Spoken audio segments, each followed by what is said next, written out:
오늘 우리가 함께 은혜 받으실 하나님의 말씀은 사도행전 18장 1절에서 11절 말씀이 되겠습니다. 그 후에 바울이 아덴을 떠나 고린도에 이르러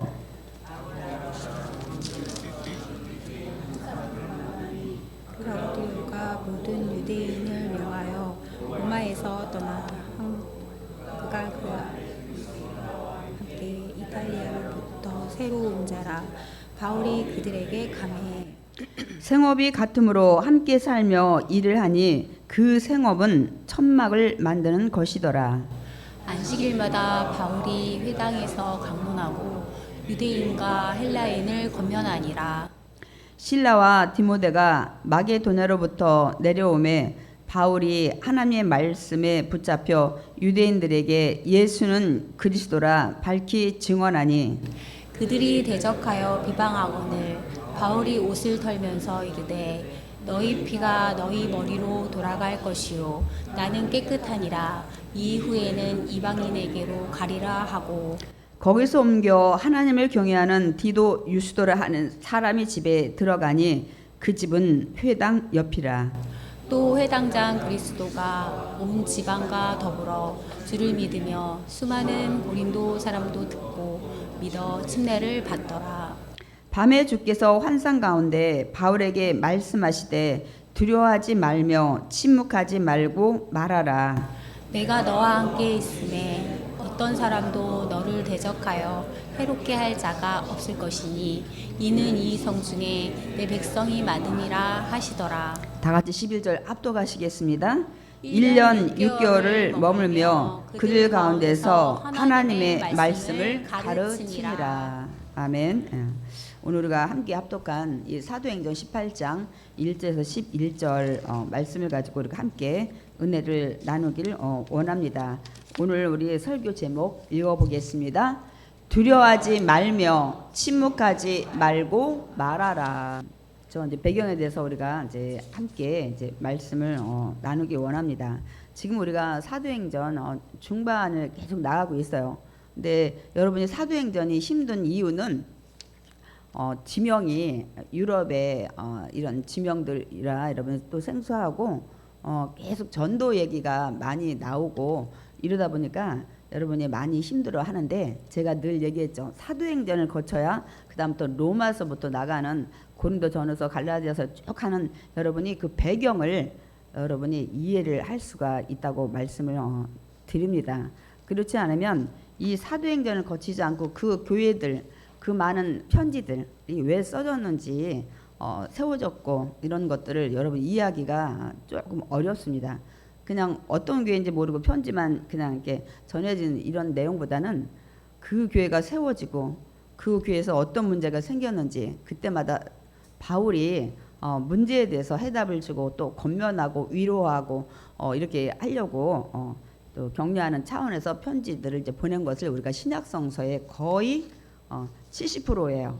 그래서 그 부분들을 이해도 해야 되겠고 그거보다는 더 이 교회 생활이 사도 바울이 쓴 서신서를 거의 토대로 합니다. 우리 교회의 지금 모든 이 기준들을 왜냐하면 성령이 감화 감동해서 사도 바울을 통해서 교회가 세워질 때마다 수많은 문제가 생기는 일들을 하나님이 이제 가르쳐줘서 편지를 써서 보내기 때문에 또 전해질 때 누군가의 어떻게 많은 헌신과 수고 이 죽음까지 감내하면서 복음이 전해졌구나. 그래서 제가 오늘 마지막 우리 찬양이 여기에 모인 우리는 주의 은총 받은 자라 제가 찬양을 준비했습니다. 이거는 오늘은 이제 고린도라는 지역을 이제 통해서 우리가 바울이 어떻게 복음을 전하기 시작했는지 그런 그동안의 활동 배경 살펴보려고 합니다. 우리가 지난주에 보면 바울이 이 철학과 제가 여러분이 아는 많은 그 학자들을 얘기를 했죠. 소크라테스, 아리스토텔레스 이런 플라톤 같은 이런 학자들의 출신 지역이었던 아테네에서 정말 바울이 열심히 복음을 전했어요. 설명도 하면서 이제 많은 그 설교 내용을 보면 이렇게들 많이 전하더라고요. 예수의 부활을 전해야 되는데 쓸데없는 철학적, 지식적 이런 지성, 이성 같은 걸 많이 전했기 때문에 전도 열매가 별로 없었다고 얘기를 하는데 저는 아무리 들여다봐도 그거는 원인이 아니었고 더 그 부분을 강조하고 물론 전해야 되는데 그 부분 빠지지 않았어요. 바울의 설교 뒷부분에는 분명 예수님의 죽으심과 부활에 대해서 전하고 있습니다. 그러니까 바울이 어디 가서든 그 전도할 때 예수님의 죽으심과 부활을 항상 전해요. 그런데 또 그 상황에 따라 조금씩 배경을 달리하면서 말씀이 조금씩 달라지는 것도 있습니다, 여러분. 그래서 제가 들여다보면 왜냐면 아테네에 가니까 이들이 수많은 신을 아니 인구는 2만 명인데 우상 신 섬기는 게 3만 개가 넘는다고 그랬잖아요. 그런데 그 신들을 보고 제단들을 돌아보면서 분노했는데 그 마지막에 살펴보다 보니까 알지 못하는 신에게라는 제단까지 만들어서 섬기는 거 보고 이들이 하나님을 알지 못하는데 이들이 그 알지 못하고 있는 신이 하나님이라는 걸 가르쳐주면서 예수님의 그 십자가에 죽으시고 부활을 전해야 되겠다. 바울이 굉장히 현명했어요. 그래서 그들이 관심을 갖고 있는 이런 신들에 대해서 얘기할 때 너희들이 지금까지 수많은 신을 섬기지만 아직도 알지 못하는 신이라는 제단 만들어서 섬기는데 그분이 누군지 내가 소개하겠다면서 하나님에 대해서 천지창조와 모든 걸 우주를 주관하시고 이것들을 계속 전했습니다. 그리고 그분이 여러분이 섬기는 이런 뭐 파르테논 신전 같은 굉장히 세계적인 그런 신전 이들이 이 대리석이에요. 그들은 석상보다는 대리석도 돌이긴 하지만 그런데 하나님은 그 안에 계신 분이 아니다. 모든 곳에 무소부지하신 하나님 이 부분에 대해서 얘기를 이제 설명을 하고 근데 그분이 예수님을 이 땅에 보내셨다. 마지막 때 인간을 공의로 심판하시기 위해서 그래서 그게 확실하다는 걸 알려주기 위해서 부활을 하셨다. 죽은 자에서 살리신 이거까지 설교를 잘 마쳤는데 결과가 어땠어요? 전도 결과가 썩 그리 좋지는 않았습니다. 그렇기 때문에 이제 많은 분들이 바울의 설교에 문제가 있다 이제 이런 것들을 지적을 하고 있습니다. 이렇게 정말 그래도 명설교예요, 명설교. 그래서 이 죽은 자의 부활 얘기까지 이제 마쳤잖아요. 그런데 그들이 어떻게 했어요? 조롱했다 그랬어요. 무엇을 통해서? 죽은 자가 어떻게 살아나지? 제가 얘기했잖아요. 그들은 영은 신은 존재하고 인정을 하지만 어떻다 그랬어요? 육은 굉장히 타락했고 굉장히 안 좋은 것들로 생각하는 이들이었기 때문에 그 몸이 어떻게 부활을 하냐? 그러니까 이들은 절대 믿지를 않고 받아들이지 않았죠. 아니죠. 그러니까 예수님을 그리스도라는 것을 믿으려 하지 않는다는 것을 우리가 알 수가 있었습니다. 그럼에도 불구하고 그 중에 몇 사람이 믿었어요.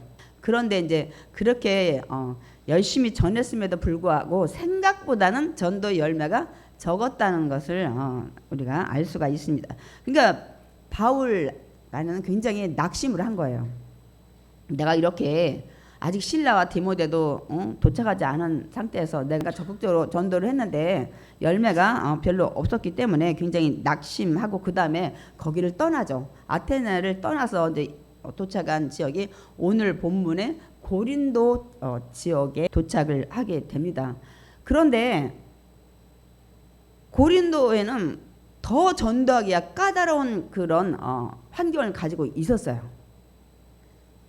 그러니까 이 고린도라는 도시, 여러분 지금도 고린도 있습니다. 제가 성지순례를 다녀왔는데 이 고린도의 그 운하 같은 걸 다음 주에 제가 좀 보여드릴게요. 굉장히 고린도가 굉장히 큰 국제적인 항구 도시예요. 인구가 당시 50에서 65만 정도로 추정을 합니다. 그러니까 지금 이 도시로 말하면 서울 정도 큰 도시입니다, 여러분. 근데 그 도시에는 이런 그래서 항구라 상업 무역이 굉장히 성해요. 국제적인 항구 도시죠. 그런데 또 많은 이방 신전들도 거기 많이 세워져 있었습니다. 대표적인 게 이제 아프로디테 신전엔 이들은 이런 신을 섬기기 때문에 신과의 접촉 이런 것들을 통해서 이제 많은 이들이 많은 축복을 예상을 하죠. 우리가 가나안 땅에 서도 그런 것들이 많이 성해졌었잖아요. 바알과 아세라 이렇게 해서 다산 뭐 풍년 이렇게 하듯이 이들이 그래가지고 이 신전에 창기가 1000명을 데리고 있었어요. 그 정도로 여기가 우상의 도시고 굉장히 성적으로 타락한 도시예요. 물론 한국은 항상 그런 것들이 많이 있죠.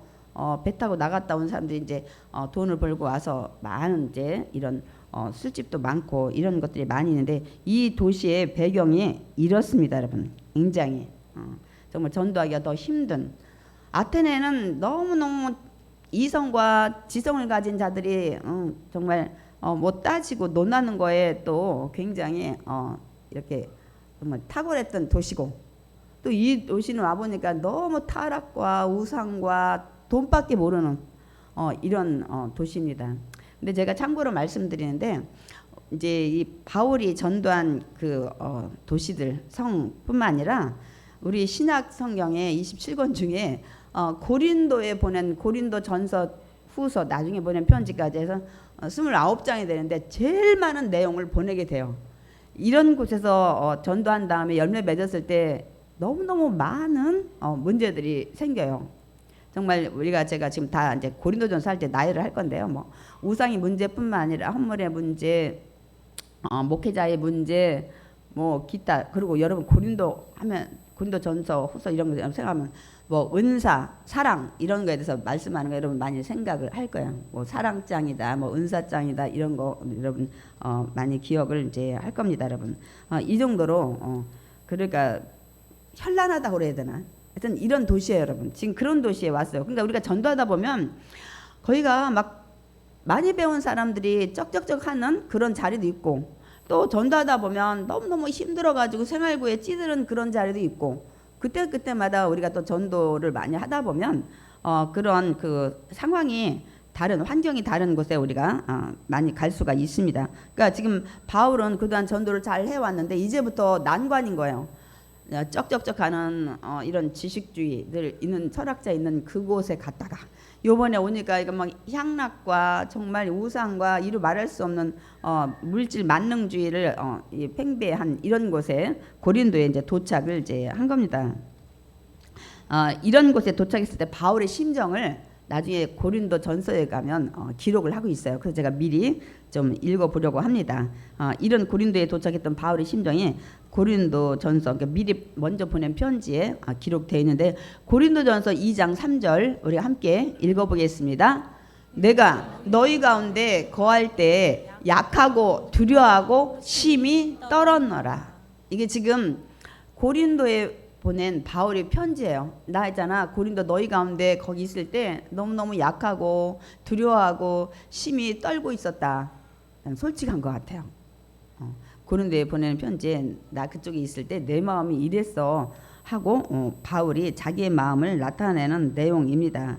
그래서 그런지 바울은 아테네에서보다 여기 고린도에 와서는 적극적으로 나가서 전도를 하지 않습니다, 여러분.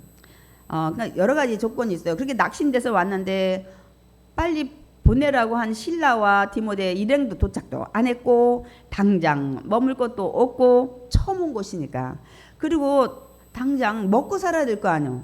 생활비도 벌어야 되고, 그러니까 얼마나 여러 가지 조건이 이제 악조건이죠. 그런데 하나님께서는 이미 예비한 자들이 있었어요. 그곳에는 아굴라와 브리스길라 부부를 이제 준비하신 거예요. 이 아굴라 브리스길라, 우리가 뒤에 가면 남편이 아굴라고 부인이 브리스길라인데 이 순서가 바뀌어 나와요. 그래서 우리는 보통 브리스길라가 남편인 줄 알아. 브리스길라와 아굴라 이렇게 많이 나와요. 부인이 여러 가지 활동을 많이 한 것 같습니다.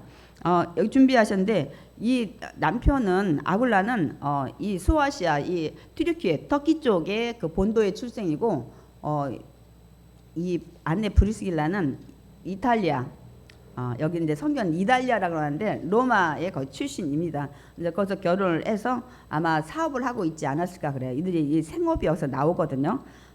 거기서 살고 있었는데 로마의 그 4대 황제가 유대인들이 계속 폭동을 일으키니까 이탈리아에서 다 내쫓아 버려서 유대인들은 다 추방시켰어요. 그때 이들 부부도 남편이 유대인이니까 같이 해가지고서 이쪽으로 고린도로 이제 옮겨오게 된 상황이 있어요. 그러니까 이사 온 지 얼마 안 된 거예요. 근데 하나님이 그런 사건을 통해서 바울이 사역할 수 있는 그런 조건을 만드시는 것을 볼 수가 있습니다.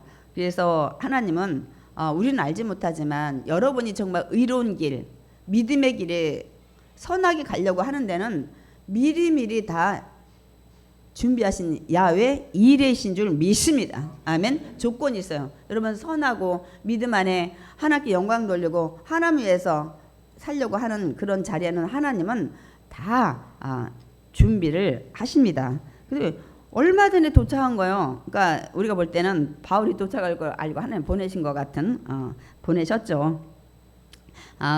그들이 생업이 여기에 우리가 읽었는데 천막을 만드는 기술자였다고 합니다. 그러니까 우리가 생각하는 이런 천막 이렇게 놀러 가서 치는 그런 천막 정도가 아니라 굉장히 고급스러운 천막을 얘기한다고 합니다. 그런데 바울도 천막을 만드는 기술자였었어요.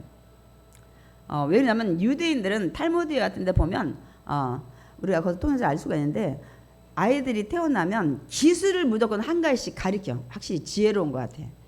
왜냐하면 기술을 하나씩 가지고 있어야 먹고 사니까.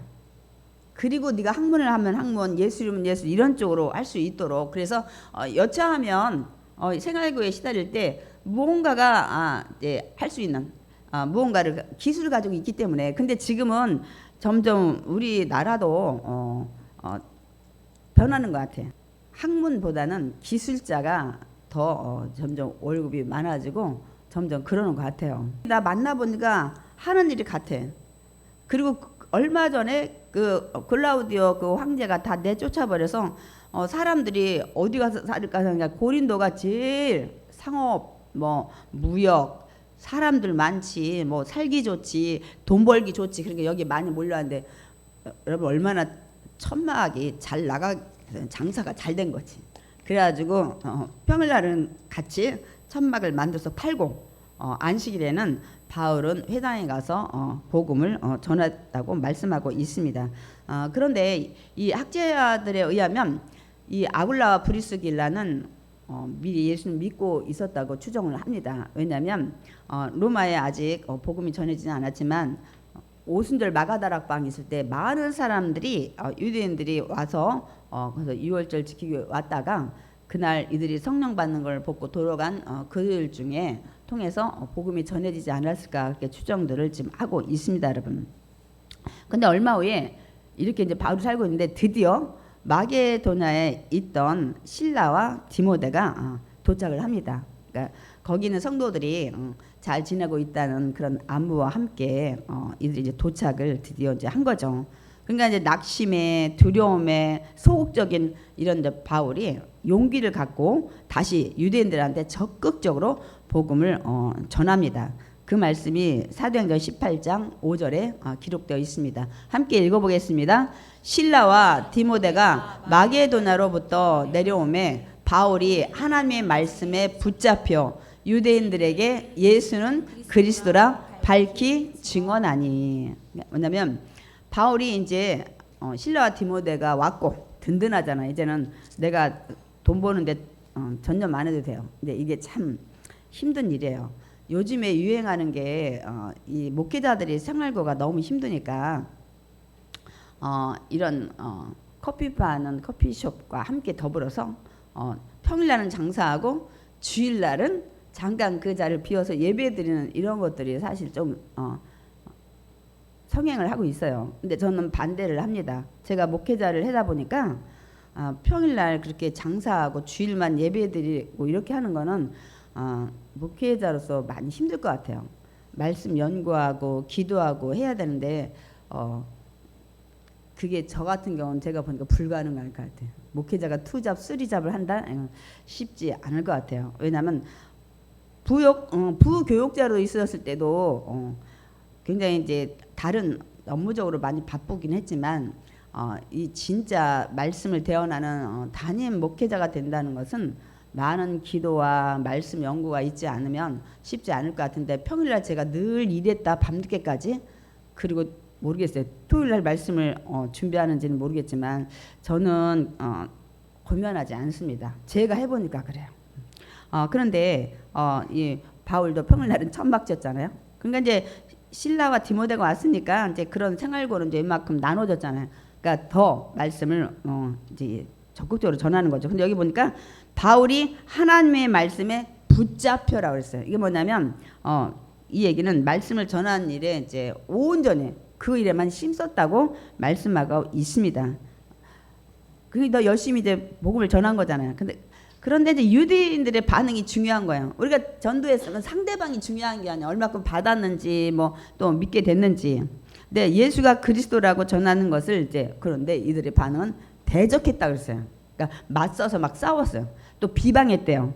그러니까 비웃고 헐뜯었어. 아유 하나님이 어떻게 나사렛에서 이 천한 곳에서 이 땅에 메시아를 보내서 그가 자라나고 그래서 그가 십자가에 죽고 이렇게 있을 수가 없다는 것들. 이들은 아직도 이 메시아 하나님께 기름 부은 자 인류를 구원할 자 우리가 이제 그리스도라고 얘기를 하죠. 헬라어로는 이 그리스도가 아직 오지 않았다고 그들은 기다리고 있습니다.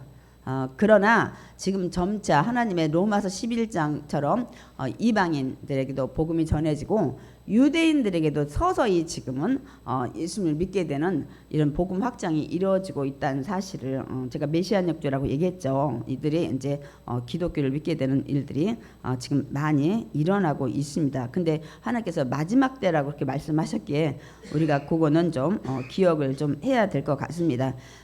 그렇게 대적하고 비방하니까 어떻게 했어요? 바울은 이제 옷을 털면서 우리가 예수님도 그 얘기했어요. 그 마태복음 10장 같은데 이 동네에서 핍박하면 저 동네로 그리고 그 도시에서 나갈 때 성에서 나갈 때 옷을 털고 나가라 이 얘기를 이제 성경에도 기록을 하고 있습니다. 그러면서 뭐라고 얘기를 하냐면 바울이 너희 피가 너희 머리로 돌아갈 것이요 나는 깨끗하니라 이후에는 이방인에게로 가리라. 이게 뭐냐면 믿지 않는 유대인 이방 비방하고 대적하는 이들에게 바울이 한 얘기는 이제 너희 피 너희 머리로 돌아갈 것인가 너희 생명이 너희 그 죽음의 대가가 너희가 한 일로 그대로 당할 것이라는 걸 얘기합니다. 그 대신 나는 깨끗하다 이렇게 얘기를 했는데 이 얘기를 이제 하고 회당 옆에 바로 붙어 사는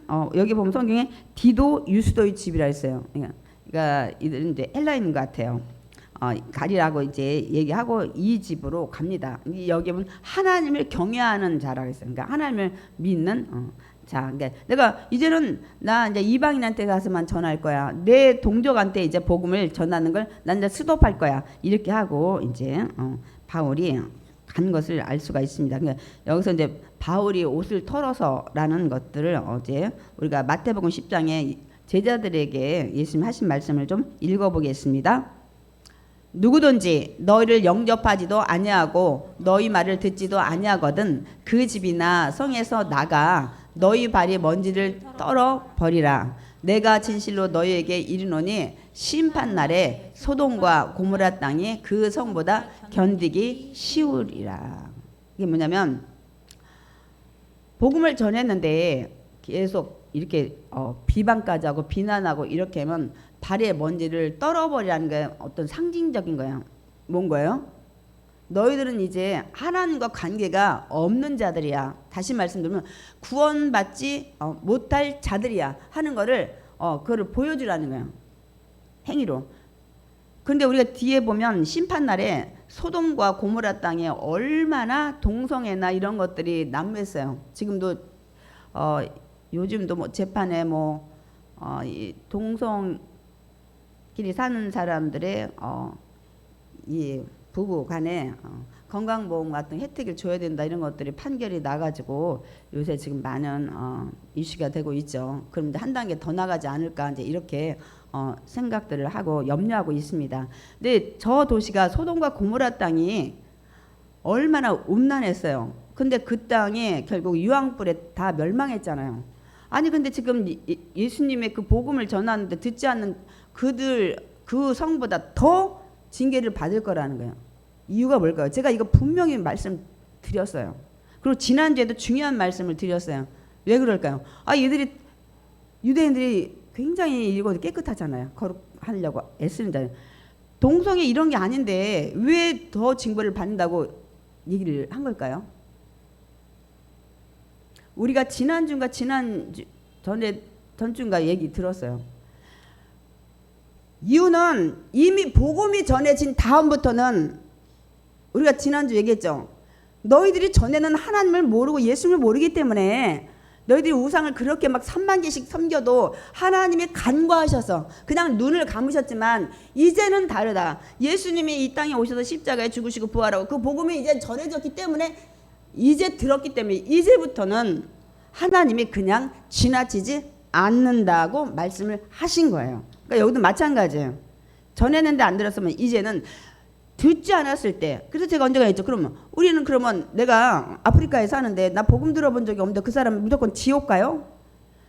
복음을 아직 안 들은 상황에서는 양심이라는 거 하나님이 일반 계시, 자연 계시를 통해서 충분히 하나님을 깨닫게 한다고 바울 설교에서도 나왔었어요. 여러분 이미 복음을 들었는데 내가 거부했다. 끝까지 주님 오라는 날 우리가 심판될 때까지 안 받았다. 소돔과 고모라 성 유황불로 멸망한 그들보다 더 징벌을 받을 거라는 거예요. 근데 이게 믿지 않는 사람들이 이걸 모르죠. 그 사람들은 모르지. 이거를 지난주에도 사도 바울이 얘기했어요. 너희들 그동안은 우상을 많이 섬겼어도 하나님이 그냥 눈 감아주고 간과를 하셨지만 이제는 아니야. 회개하고 돌아오라는 거예요. 이제 들었으니까, 이제 배웠으니까. 그래서 예수님이 저거 하신 말씀이세요. 그래서 여러분한테 제가 말씀을 드린 겁니다.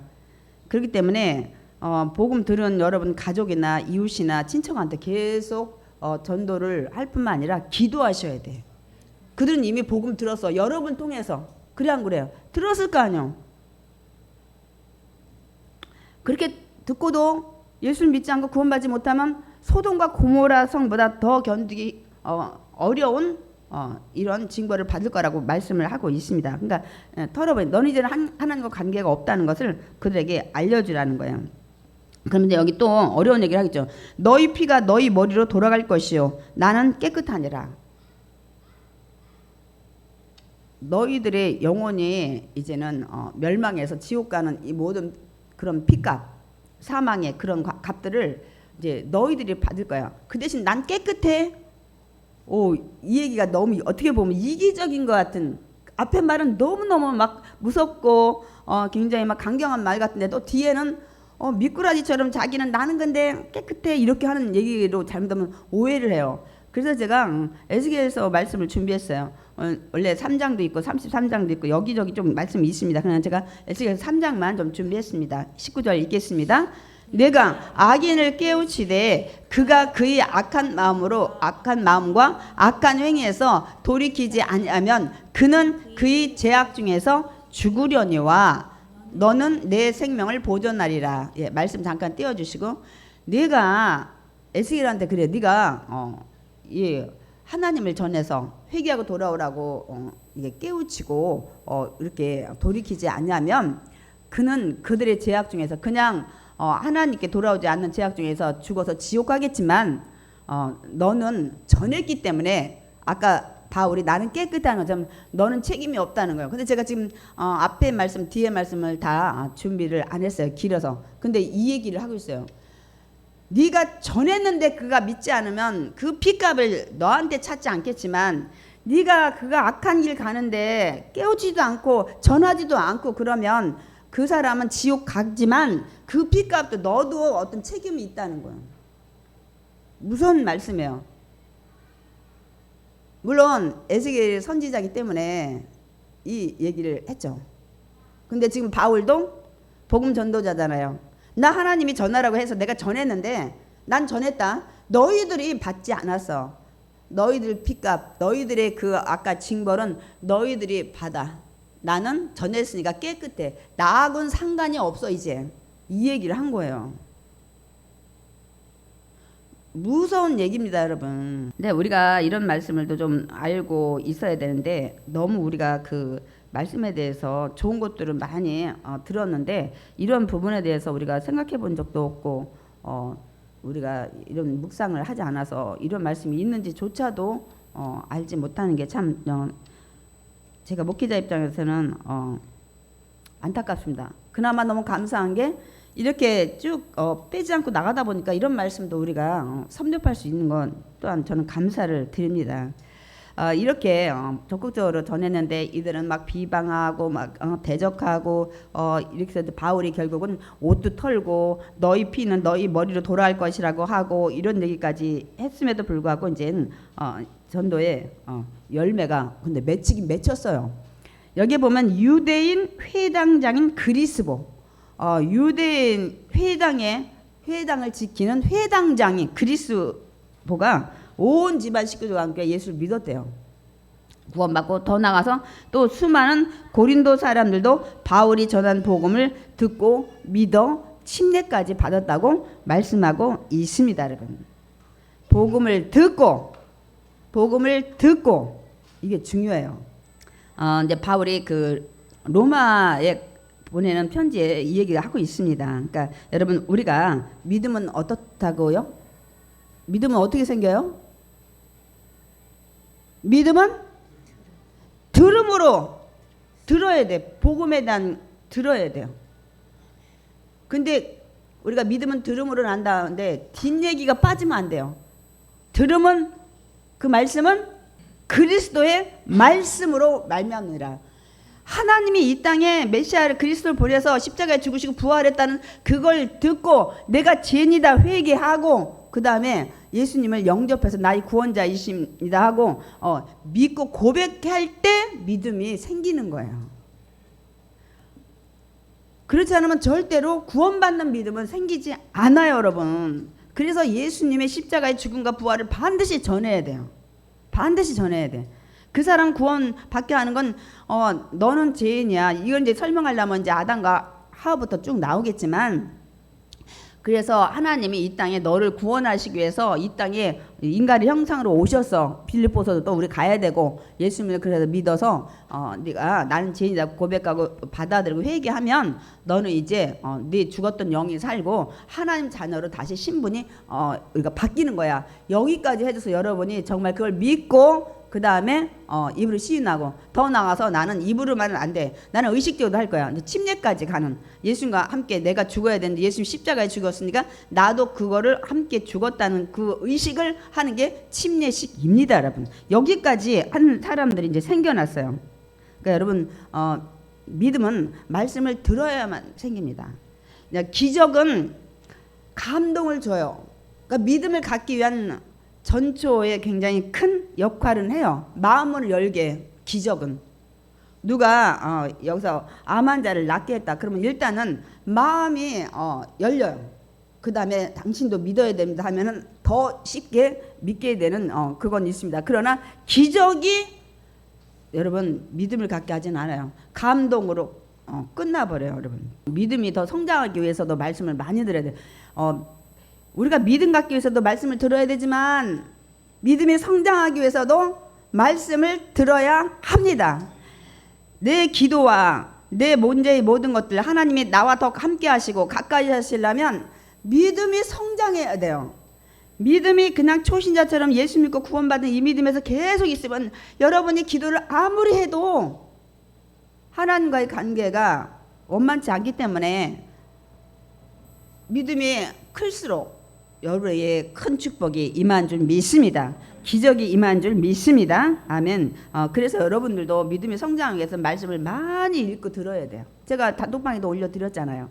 그 다음에 믿지 않는 자들에게 반드시 자꾸 말씀을 전해야 돼요. 근데 남들은 그래도 좀 들어주는데 가족들이 제일 듣기 싫어해요. 그만하라고. 여러분 그 다음부터 그만하라 하는 거는 그 다음에 기도 들어가야 된다는 사실을 여러분이 아셔야 돼. 이게 뭐 기도 들어가는 내가 인간의 방법으로 전했는데 하나님 전했는데 안 들으면 그 다음부터 하나님 도움 받아야 될 거 아니에요. 성령님 도움 받아야 될 거 아니에요. 아, 내 힘으로 안 되는구나. 저 완악한 마음, 무지한 마음. 그래서 기도 들어가는 거예요. 1차적으로 했는데 안 되면, 여러분 어떤 일도 그렇잖아요. 1차적으로 내가 해봤는데 안 되면 또 누구 권력 있는 자, 빽 있는 자, 좀 더 말 잘하는 자, 힘 있는 자 데려다가 일 성사시키 하잖아요, 여러분. 마찬가지예요. 복음도 마찬가지예요. 내가 했는데 안 되면 그 다음은 하나님이 보내신 성령의 도움받아야 되기 때문에 기도를 많이 하셔야 돼. 그냥 입으로 몇 번 전했으니까. 제가 아까 그 에스겔서나 또 이런 것들 뒤에 다 읽지를 못했는데 거기에 뒤에 뭐라고 돼 있는 줄 알아요? 네가 예수 믿고 살다가 공의로 떠나서 악한 일 하면 네가 그동안 했던 이 모든 공의로운 일 나 기억하지 않는데요. 무서운 얘기예요. 여러분들 가끔 이렇게 아이고 우리 아들 얼마나 열심히 믿었는데 하나님이 그거 다 기억하시겠지. 그래요 안 그래요? 옛날에 얼마나 열심히 한 거 다 그래도 그거 하나님이 계산하실 거야. 그런데 이 에스겔서 바로 이 3장 뒤쪽에 뭐라면 에스겔서 33장도 마찬가지고 여러분 그다음 열심히 예수 믿고 의인으로 살아왔는데 그 사람이 악인에 돌아서 악한 일 했을 때 네가 옛날에 선하게 했던 건 다 꽝이라는 거야. 근데 우리가 이걸 말씀을 모르니까 아유 그래도 옛날에 열심히 믿은 거 헌신하고 봉사한 거 교회 다니는 거 다 기억해줘서 그나마 참작하지 않으실까? 물론 악한 일을 안 했을 때는 참작하실 거예요. 그러나 악한 일에 들어있을 때는 진짜 기도해서 나오셔야 돼. 네가 악인의 길을 갈 때는 네 공로가 다 사라진다고 말씀하고 있습니다, 여러분. 그렇기 때문에 여러분이 기도 많이 하셔야 돼. 그러니까 우리가 전도하고 그 다음에 기도는 필수입니다. 내가 전했지만 그 마음을 움직이게 하는 것이 이제 하나님이시잖아. 그거 이제 사도 바울이 또 얘기해요. 응? 씨앗을 뿌린 자, 물을 준 자, 자라나게 한 자, 그에 대해서 또 설명을 합니다. 읽겠습니다. 그들이 믿지 아니하는 일을 어찌 부르리요? 듣지도 못한 일을 어찌 믿으리요? 전하는 자가 없이 어찌 들으리요? 잠깐 말씀 띄워주시고, 전한 자가 없는데 예수가 누군지도 모르고 전하지 않는다. 어떻게 예수님을 구원자로 믿겠냐는 거죠. 우리는 거꾸로 가야 돼. 예수님이 구원자라고 전하는 자가 없는데 누가 어떻게 예수님을 구원자로 믿으리요? 그걸 또 듣지도 못한 이제 어찌 믿으리요? 이게 거꾸로 가야 돼. 3단계. 전하는 자가 없으면 예수님을 모르고 예수님에 대해 듣지도 못하는데 그 사람 예수님을 어떻게 믿냐는 거예요. 결론 전해야 된다는 거예요. 이것이 이제 로마에 보낸 바울의 편지입니다, 여러분. 그러니까 이제 바울은 막 이제 실라와 디모데가 와서 용기도 얻고 해서 막 전도를 적극적으로 하고, 근데 유대인들이 막 비방하고 뭐 난리가 났죠. 대적하고 그래서 막 털어버리고 너희 피는 너희 머리로 돌아갈 거야 막 그러고 나는 이제 이방인 가서 전도할 거야. 너희들은 이제 안 할 거야. 했는데 그 회당장이 예수 믿고 또 많은 사람들이 군도 사람들도 믿었네. 그 향락의 도시에서. 그래서 기쁘긴 하지만 바울은 걱정이 생겼어요. 좀 전에도 비난하고 대적했잖아요. 이제는 그 사람들 떠나왔지만 뭐가 걱정이 되냐면 얘들이 개정한 거 알고 더더군다나 회당 지킨 회당장도 믿고 고린도 사람도 계속 개정한다는 걸 알고 이들이 또 와서 비방하든지 대적할까 봐 사도 바울은 한편으로는 기쁘지만 한편으로는 두려운 거예요. 그러니까 이 바울이 그 유대인들이 소동 벌일까 봐 이제 두려워서 우리 뒤에 내용을 보면 이렇게 생각을 한 것 같아요. 하나님 이제 열매 맺었죠. 내가 생명 내놓고 전도했는데 열매 맺었으니까 저는 이제는 입 다물고 있겠습니다. 더 이상은 복음 전하지 않을 거예요. 난 두렵습니다. 이들이 또 와서 이거 알고 소동 벌일까 봐요. 이렇게 한 것 같아요. 뒤 내용을 보면 알아요. 읽겠습니다.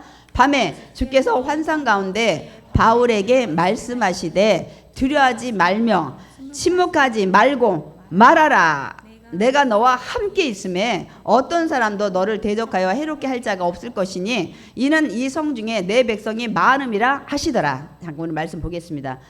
이렇게 생각하는 바울에게 밤에 하나님 나타나신 거예요. 그러고 뭐라고 하시냐면 두려워하지 마. 유대인들 소동 벌리고 두려워하지 마. 그리고 입 다물고 하고 안전하려고 생각한 침묵하지 말고 전해 말하라. 내가 너와 함께 있어. 그리고 어떤 사람이 너를 대적해도 널 해롭게 할 자가 없을 거니까 뭐 매 맞은데 안 아프고 이런 거 없는 게 아니라 너와 함께해서 너를 지켜줄 거야 이 말씀이에요. 그리고 있잖아 바울아, 왜 입 다물고 있지 말아야 건 줄 알아? 이 성 중에 지금 네 눈에는 저들이 타락한 우상에 또 빠져있는 물질에 빠져있는 저들이 예수 안 믿을 것 같지? 이 성중에 내 백성이 많음이라. 네가 복음 전할 때 듣고 구원할 자가 많아. 그러니까 입 다물지 말고 전해. 두려워하지 말고 전해. 이 얘기를 하신 거예요. 우리도 왜 한번 전도하다가 힘들고 어렵고 그러면 우리가 멈칫하잖아요. 이제는 나만 열심히 믿으면 되지 뭐. 내가 이만큼 했는데 하나님께서 알아주겠지. 이렇게 생각할 수 있는데 지금도 하나님이 왜 너 전하지 않고 있니? 이 귀한 복음을 내가 때를 얻든지 못 얻든지 전하라고 했는데 네가 볼 때는 안 믿을 것 같은데 그 사람이 언젠가 믿을지 나는 안다? 그러니까 네가 계속 전에 입 다물고 있지 말고 이렇게 하실지 몰라요. 여기 능곡동에도 여러분 사는 뭐 장현동이고 어디고 다 마찬가지야. 여러분이 입을 열기를 기다리신 줄 믿습니다. 아멘. 이렇게 말씀을 이제 하십니다. 그러니까 하나님께서는 바울과 내가 함께 할 거야. 함께 한다. 그리고 고린도 이 성중에 복음 듣고 구원할 자가 많다는 얘기를 이제 하십니다. 왜 어떻게 알아요? 하나님은 전지하신 분이시기 때문입니다. 인간의 눈으로는 모르지만 하나님의 눈으로는 다 아시고 계십니다. 그래서 이제 바울은 이제 그 얘기 듣고 어때요? 고린도를 떠나지 않고 1년 6개월 동안 이제 거기서 이제 이들에게 말씀 가르치고 말씀만 가르친 게 아니라 이제 복음 전하는 거 다 포함이 되죠. 이렇게 해서 이들은 두려워하지 않고 이제 전하는 걸 볼 수가 있습니다, 여러분. 제 결론입니다. 이제 바울은 아테네에서 그렇게 열심히 복음 전했는데 이 결과가 좋지 않았잖아요. 그렇게 생각보다 낙심할 수밖에 없어서. 그래서 옮겨 고린도엔 더해 막 여기에 이런 사람들이 내가 복음을 전하면 예수를 믿을까 하는 이런 생각에 막 더 이제 낙심을 한 거죠. 이제 두려운 거야. 이제 또 어떤 일을 당할까. 그러니까 이제 이렇게 그 황금 만능주의에다가 우상에다가 쾌락주의 이런 팽반한 거에서 복음을 전하면 과연 이들이 믿을까? 우리도 있잖아. 야, 저 사람 되게 똑똑한데 내가 전하면 믿을까? 야, 이 사람 가쁜데 내가 전하면 믿을까? 이렇게 생각하고 여러분 입 다물어. 하나님 뭐라 하실까? 누구야? 전에 내가 너와 함께하고 있어. 그가 얼마 있으면 믿을 거야. 네가 씨라도 뿌려. 씨앗이라도. 이렇게 말씀을 오늘도 하실 거예요. 그래서 우리는 이런 환경 보면 안 돼요. 그리고 두려워하면 안 돼요. 그러니까 의심하면 안 됩니다. 무조건 전해야 될 줄 믿습니다. 아멘. 그래서 디모데에게 나중에 편지를 이렇게 보냅니다. 디모데후서 4장 2절 읽겠습니다. 너는 말씀을 전파하라. 때를 얻든지 못 얻든지 항상 힘쓰라. 범사에 오래 참음과 가르침으로 경책하며 경계하며 권하라. 그러니까 너는 때를 얻든지 못 얻든지 야 이게 부자는 안 되겠는데 지금은 힘들어서 안 되겠는데 이런 거를 따지지 말고 항상 이게 요때 전할 때다 싶으면 얼른 전하라는 거예요. 그래서 네가 전도하는 건 범사에 오래 참고 가르침 경책. 여러분 경책은 뭐냐면 잘못됐을 때 깨우치는 거야. 그래서 제가 목회하면서 그게 제일 힘들어요. 집사님 권사님 그렇게 하면 안 돼요. 그러면 시험을 드니까 성령님이 주면 그 얘기 전할 때 있는데 이래서 제가 참 저 경책하는 거를 참 많이 힘듭니다. 다 그럴 거예요. 목회자들이 경계하며 옳은 일을 권면하라는 거예요. 이게 옳다 것들을 이거는 그래도 여러분들이 많이 듣고 있는데 이것도 그렇지. 그렇게 집사님 있으면 안 돼요. 그러면 그것도 힘들어. 근데 분명 하나님은 이렇게 말씀하고 있습니다. 그래서 우리가 이제 환경을 보고 낙심하거나 두려워하거나 포기하면 안 됩니다. 여기 지금 전도에 대해서 말씀하시는데 모든 것이 마찬가지예요. 하나님께서는 믿는 자와 항상 함께 하시기 때문입니다. 아멘. 전도뿐만 아니라 모든 일이에요. 그러므로 우리는 미리 겁먹을 필요 없어요. 모든 일에 하나님 나와 함께 하시죠 하고 여러분이 담대함을 가지고 성령님 나와 함께 하시죠. 동행하시죠. 나 도와주라고 내 곁에 계시죠. 이렇게 여러분이 이 선포를 하시고 절대 포기하지 마시기 바랍니다. 겁먹지 마시기 바랍니다. 그리고 하나님만 믿고 어떻게 해요? 의지하고 전하면 됩니다. 전하면 됩니다.